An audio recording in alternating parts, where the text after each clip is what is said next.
देखिए विभाज्यता 3 से कैसे पता करेंगे कोई संख्या 3 से विभाज्य है, मतलब विभाज्य मतलब पूरी की पूरी भाज्य, पूरा का पूरा भाग हो जाए, उसके शेषफल में 0 बचे, तो कैसे पता करेंगे 3 से?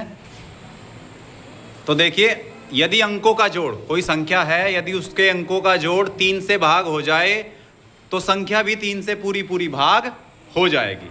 जैसे कोई संख्या है 642, तो इसके अंकों को जोड़िए तो 6 + 4 + 2 कितना आया जोड़ के? 6 और 4 10 और 2 12।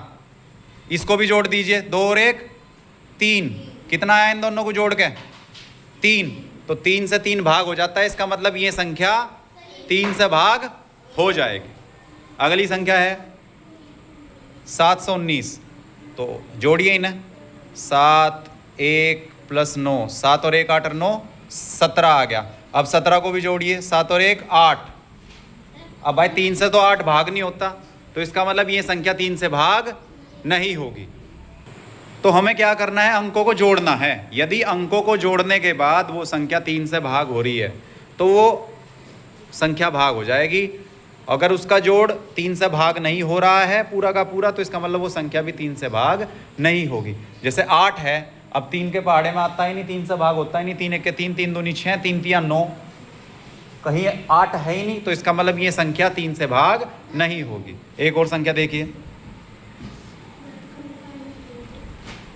जोड़िए इन चारों अंकों को जोड़िए, 5 1 0 4, 5 और 1 6 और 4 10, 10 को भी जोड़ लीजिए, कितना आया? 1। अब 3 से 1 भाग नहीं होता, इसका मतलब ये संख्या 3 से भाग नहीं होगी।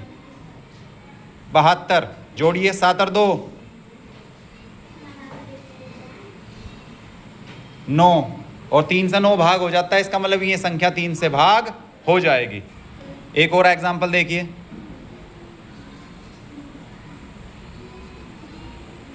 ये है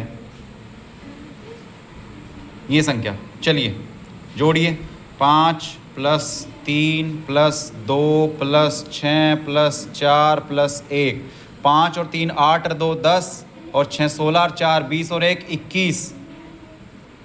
तो जो ठीक ठाक पढ़ने वाला बच्चा होगा वो यही पकड़ लेगा कि 3 से 21 भाग हो रहा है, इसका मतलब ये संख्या भाग होगी। अगर 21 का भी नहीं पता तो इन दोनों को फिर जोड़ लो, 2 और 1 3, और 3 से 3 भाग हो जाता है, इसका मतलब ये संख्या 3 से भाग हो जाएगी। तो हमें इनके अंकों को जोड़ के देखना है, इसके सभी अंकों को जोड़ के, तो अंकों को जोड़ना है। अगर अंकों का जोड़ 3 से भाग हो जाए तो संख्या भी भाग हो जाएगी।